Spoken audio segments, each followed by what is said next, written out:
Brought to you by ITEL.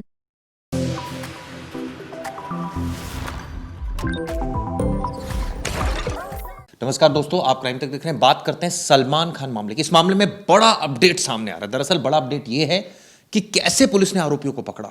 बहुत ही ज्यादा शातिर थे। एक तरह से कहा जाए कि हिस्ट्री शीटर्स भी नहीं थे। पुलिस के लिए बड़ा मुश्किल था। लेकिन यह कहा जाता है कि मुंबई पुलिस के एक दमदार अधिकारी ने दिमाग लगाया, और दिमाग कुछ इस तरह से लगाया कि उसने डंप डाटा इकट्ठा किया, और जब डंप डाटा इकट्ठा किया तो उससे उसको एक अहम सुराग मिला।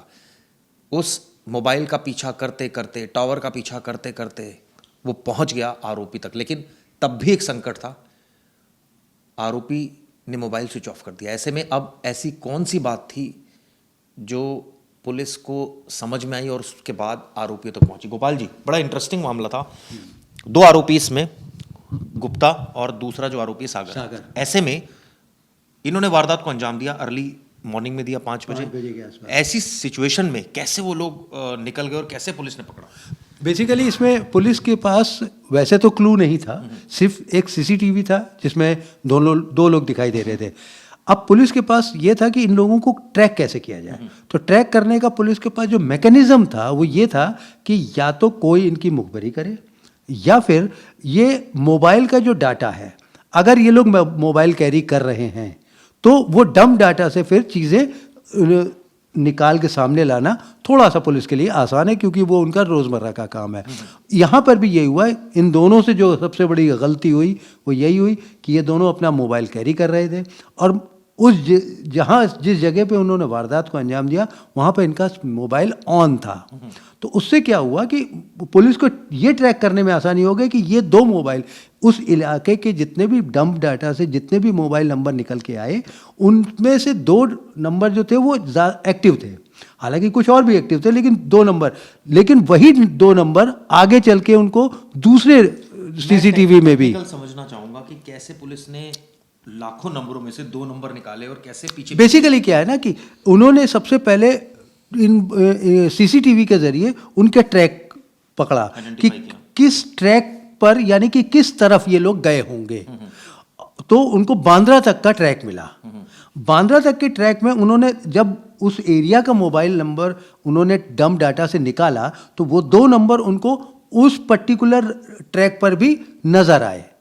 तो उससे उनको एक आइडेंटिफिकेशन हो गया कि ये 2 नंबर हैं जो कैरी हो रहे हैं यहाँ से लेकर वहाँ तक। तो इसका मतलब और भी नंबर रहे में भी वो एक, देखिए ये एक ऐसा मैकेनिज्म है जो अंधेरे में तीर चलाने जैसा है कि अगर आपने अंधेरे में तीर चलाया और सही लग गया तो निशाने पे, जो कि मुंबई पुलिस ने किया। दूसरा इसमें सबसे इम्पोर्टेंट जो है इस पूरे पुलिस केस, इस पूरे मामले में उस पर भी आऊंगा, दाढ़ी वाला मामला। पुलिस का जो अधिकारी है वो बहुत इंपॉर्टेंट है। वो कौन है? वो है दया नायक। दया नायक को सब जानते हैं कि वो अपनी तरीके का अलग तरह का अफसर है, जो पहले इनकाउंटर स्पेशलिस्ट था, अब वो क्राइम ब्रांच की यूनिट नंबर 9 को हेड कर रहा है। ये वही यूनिट है जो इस तरह के इन्वेस्टिगेशंस को आगे बढ़ाती है। तो उसको 2 तरह से लीड मिली। एक तो ये कि मोबाइल का जो डंप डाटा था उससे उसने 2 नंबरों को ट्रैक किया जो बांद्रा रेलवे स्टेशन तक जाते हुए दिखाई दिए। वहां पे उन लोगों ने स्विच ऑफ कर दिया। नहीं, वहां नहीं किया स्विच ऑफ। स्विच ऑफ तो बहुत आगे। स्विच ऑफ उन्होंने वहां करने के बाद फिर उसको ऑन किया था। तो ऑन करने के लिए बेसिकली ऐसा कहा जा रहा, जैसा मुंबई पुलिस की इन्वेस्टिगेशन में आया, कि ये लोग लगातार हरियाणा में किसी के साथ कांटेक्ट में थे। वो भी नंबर, फोन बदल बदल कर सिम सेम इस्तेमाल कर रहा था। तो उससे क्या हुआ कि उससे उनको लिंक मिल गया कि ये 2 नंबर हैं जो कंटिन्यू हो रहे हैं या ऑन हो रहे हैं, ऑफ हो रहे हैं। साथ साथ में वो लोग अपना मोबाइल भी बदल रहे थे। तो मोबाइल बदलने से क्या हो रहा था, मोबाइल फेंक देते थे, दूसरा मोबाइल इस्तेमाल करते थे, मगर सिम वही रखते थे। तो उससे उनको ट्रैक करना आसान हो गया। बहुत इंटरेस्टिंग स्टोरी बताई। इसके बाद क्या हुआ? जब सेंटा क्रूज तक उनको पुलिस ने आइडेंटिफाई किया कि 2 नंबर है, इसके बाद पुलिस ने ट्रैक देखना शुरू किया। आगे की सीसीटीवी चेक हुई, क्योंकि इसमें बहुत वक्त लगता है, कि फिर नंबरों को ट्रैक करना बेसिकली शुरू किया। नंबर जहां तक पहुंचते गए वहां की सीसीटीवी टाइमली निकालना, टाइमली वहां की पुलिस को बताना, क्योंकि ये बहुत टीडियस टास्क होता है कि इसमें अगर थोड़ी भी देरी हो जाए तो आरोपी बहुत आगे पहुंच सकता है, आपकी जांच बहुत पीछे रह सकती है। इसमें भी यही हुआ। जब सेंटा क्रूज जो रेलवे स्टेशन तक जब पुलिस को सीसीटीवी वहां से मिली, उसके बाद पुलिस ने सीसीटीवी क्योंकि एक ऐसा रूट था उसके बाद जो कि आरोपियों ने बाय रोड उन्होंने जज किया। उसके बाद वहाँ के बाद पुलिस को क्लू नहीं मिला, लेकिन जब नंबरों की इन्वेस्टिगेशन शुरू हुई, आगे बढ़ते चले गए, तो जब नंबर यहाँ तक पहुँचे, उन नंबरों को जब स्पेसिफिक हो गया यही नंबर है, तो उनके जो इनकमिंग और आउटगोइंग थी उसको एनालिसिस करना शुरू किया। जो लोगों ने कॉल किए थे उनसे पूछताछ हुई, वहाँ से पता चला कि ये बंदा कौन हो सकता है। तब थोड़ा बहुत शक लगा। एक पॉइंट ऐसा आया गुजरात में जाकर, भुज के पास बताते हैं, जहाँ पर 3 रास्ते निकल रहे थे। अब 3 रास्तों में पुलिस को आइडेंटिफाई करना बहुत मुश्किल हो गया कि अब वो कहाँ गए, क्योंकि वहाँ के बाद मोबाइल स्विच ऑफ हो गया। इंपॉर्टेंट है कि जब ये लोग सूरत पहुँच गए थे तो सूरत में इन लोगों ने अपना मोबाइल जो था नदी में डाल दिया, और अपना जो हथियार था, जिस हथियार से इन्होंने फायर किया था, वो भी नदी में डाल दिया। दूसरा मोबाइल इस्तेमाल किया, और ये लोग वहां से आगे बढ़े हैं ट्रक के जरिए। तब जब पुलिस इनको ट्रैक कर रही थी, इनको तब तक उनकी आइडेंटिफिकेशन मिल चुकी थी लोकेशन की, तो वो लोग ट्रैक कर रहे थे। तो दया नायक का कहना है ऐसा कि उसको लगा कि ये लोग शायद सूरत से निकलकर जयपुर की तरफ चले जाएंगे, राजस्थान, क्योंकि राजस्थान के आरोपी होने का इन लोगों को कुछ शक हो रहा था कि वहाँ के गैंगस्टर हो सकते हैं। एग्जैक्टली। तो लेकिन ये लोग क्या हुआ कि ये लोग वहाँ ना जा कर के ये लोग कच्छ और भुज की तरफ बढ़ गए थे, और भुज में जाकर ये लोग एक मंदिर में जाके बाकायदा दिन में सो गए थे। और जब पुलिस ने देखा उसी रूट को लोकेट करते हुए कि ये लोग भुज में पहुंचे हैं, भुज में जिस मंदिर पे पहुंचे वहाँ पे लोकल पुलिस को उन्होंने कांटेक्ट किया, और लोकल पुलिस ने वहाँ पे बाकायदा पुजारी का भेष धरा और मंदिर में गए और वहाँ पर जाकर इन लोगों को पकड़ा। इसमें गोपाल सर एक चीज़ और भी इंपॉर्टेंट है। पहला कि ये 2 नंबर कैसे आइडेंटिफाई हुए पर्टिकुलरली। दूसरा क्योंकि सीसीटीवी एक टाइम के बाद लोकेशन खत्म हो गए थे, बिल्कुल। उसके बाद पुलिस के पास सिर्फ 2 नंबर थे। हाँ। उस समय तक पुलिस के पास वो 2 नंबर थे, और उसी के बेसिस पर पुलिस आगे बढ़ती गई। बिल्कुल। देखो, इसमें चिराग यही है कि वो जो 2 नंबर थे, इम्पोर्टेंटली या इन लोगों की गलती की वजह से शायद नौसिखिए थे कि ये लोग सिम सेम इस्तेमाल कर रहे थे, उससे उनको लोकेट करना आसान हो गया। एक जगह जब गैलेक्सी अपार्टमेंट के आसपास जब 2 नंबर इनको दिखे पुलिस वालों को, हालांकि नंबर तो बहुत से दिखे, लेकिन वो 2 नंबर आगे कैरी कर रहे हैं। वो जो आगे कैरी कर रहे हैं वो उसी रूट पे कैरी कर रहे हैं जिस रूट पर अपराधी लोग भागते हुए दिखाई दे रहे हैं। लेकिन उसके बाद तो पता लगा बांद्रा रेलवे स्टेशन पे वही नंबर दिखे, उसके बाद सांता क्रूज पे वही नंबर दिखे, उसके बाद सूरत जाते हुए भी वही 2 नंबर दिखे।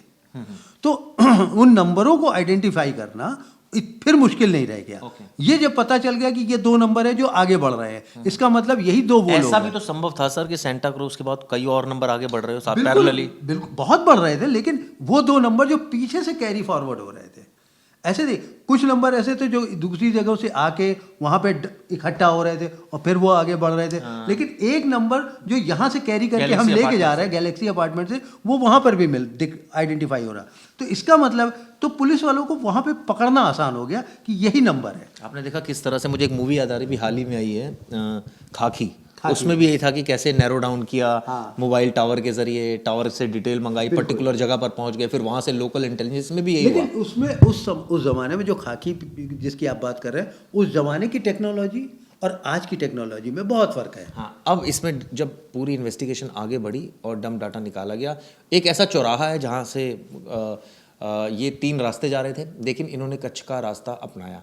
वहीं लोकल इंटेलिजेंस से पता चला कि एक लड़का, क्योंकि इन्होंने जब फोटो देखी बड़े ध्यान से, सीसीटीवी देखी, तो एक कहते हैं ना कि यहाँ पर दाढ़ी, जिसको क्या बोलते हैं उसको, दाढ़ी को कोई पर्टिकुलर टर्म है उस दाढ़ी के लिए, वो मैं अभी आपको बताता हूँ। उस दाढ़ी से आइडेंटिफाई हुआ कि ये आरोपी हो सकता है। आरोपी, जब पुलिस ने आसपास के लोगों से पूछताछ की तो आइडेंटिफाई कर लिया गया कि एक आरोपी जिसकी इस तरह की दाढ़ी है।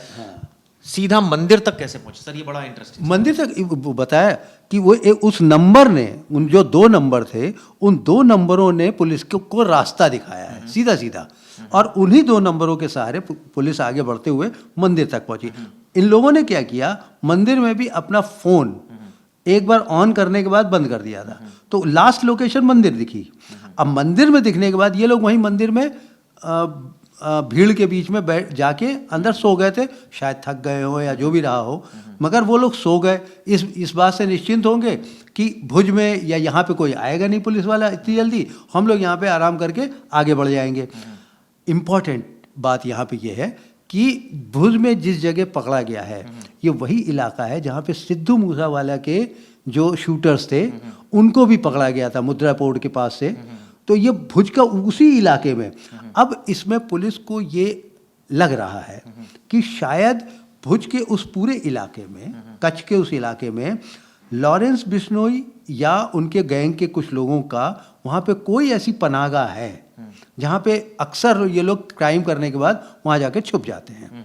तो हो सकता है कि पुलिस अब उनके उस रूट के जरिए शायद किसी गैंगस्टर तक या उन लोगों तक पहुँचने की कोशिश करेगी जिन लोगों ने ये काम करवाया है इन लोगों से। बिल्कुल ठीक कहा सर। इसमें एक चीज़ और भी गौर करने वाली है कि जब आरोपियों तक पुलिस पहुंची तो उस समय उन्होंने बरगलाने की खूब कोशिश की, इधर उधर की बातें करी, लेकिन पुलिस को बहुत क्लियर था कि यही था। हाँ, पुलिस देखिए, पुलिस है, और अगर कोई भी इस तरह का अपराधी है जो पहली बार या दूसरी बार कर रहा है तो पुलिस उसको पकड़ लेती है। पुलिस ने उनसे पूछताछ की, सामने वाला जिस तरह से जवाब दे रहा था पुलिस को पता चल गया कि ये जवाब किस तरह से हमको गुमराह करने की कोशिश कर रहे हैं, इसलिए पुलिस को और लोगों के नाम भी सर इसमें सामने आ रहे हैं जो बड़े इंटरेस्टिंग। एक्चुअली इसमें 2 लोगों के नाम और सामने आ रहे हैं, खासतौर से एक इनकी कोई गर्लफ्रेंड है, शायद कोई लड़की का नाम आ रहा है शायद सामने, जो इस पूरे इसमें इन्वॉल्व बताई जा रही है। किस तरह से इन्वॉल्व है, कैसे इन्वॉल्व है, उसका क्या रोल है, अभी ये क्लियर पिक्चर नहीं हुई है। दूसरा, एक और लड़का आइडेंटिफाई हुआ है पुलिस के अकॉर्डिंग, और पुलिस ने उसको शायद डिटेन किया है हरियाणा से। वो बताते हैं कि वो लॉरेंस या किसी उसके गैंग के मेंबर के साथ बराबर उसमें टच में था, मोबाइल लगातार ऑन था, और वो ये लोग जो बताते जा रहे थे वो उसकी लाइव कमेंट्री कर रहा था। यानी कि वो जो मेन मास्टरमाइंड है उस तक ये पूरी इंफॉर्मेशन पहुंचा रहा था वाया, नॉट डायरेक्टली। तो वाया पहुंचाने के लिए हो सकता है कि इस यहाँ पे इस लड़की का भी रोल आ जाए कि उसके मार्फत पहुंचाया जा रहा हो। अच्छा, ये बात सामने आ रही है। ये अभी तक ऐसा अंदाजा लगाया जा रहा है, लेकिन एग्जैक्टली क्या है वो तो अभी और इन्वेस्टिगेशन। उसको बोलते हैं सोल पैच, जो मैं भूल गया था। सोल पैच कहते हैं। दरअसल सोल पैच एक पर्टिकुलर ऐसा एक वो होता है पॉइंट, दाढ़ी जैसे गोटी जिसको कहते हैं उस टाइप की होता है, तो उससे भी आइडेंटिफाई हुआ। और कई बार ये भी बड़ी इंटरेस्टिंग चीज़ आई कि ये जो शूटर थे इन्होंने कई बार मोबाइल बीच में बंद भी किए, फिर ऑन किए। बहुत इससे पुलिस को बड़ी दिक्कत हो रही थी। इससे ट्रैकिंग करने में थोड़ी सी दिक्कत हो रही थी कि मोबाइल एक जगह जाके बंद हो गया, अब उसको आगे कैसे ट्रैक करें। इत्तेफाक से उन्होंने थोड़ी देर बाद फिर खोला, तो जब ब्लिंक होता है वो जो जिस तरह जो भी मैकेनिज्म वो करते हैं, तो जैसे ही मोबाइल की आप आईडी को आइडेंटिफाई कर लेते हैं या लोकेट कर लेते हैं और वो किसी पर्टिकुलर लोकेशन पर दिखती है, तो पता चल जाता है कि ये मोबाइल वहाँ के तक पहुँच गया। इसका मतलब वो कैरी हो रहा है या कोई लेकर जा रहा है। बिल्कुल ठीक है गोपाल सर ने, और बड़ी बहुत ही इंटरेस्टिंग इसकी एक तरह से कहा जाए इन्वेस्टिगेशन थी, बहुत ही डिटेल्ड मैनर में, बड़े साइंटिफिक तरीके से इन्वेस्टिगेशन, जिसके बाद आरोपी पकड़े गए। ये वीडियो कैसे लगी जरूर बताइएगा।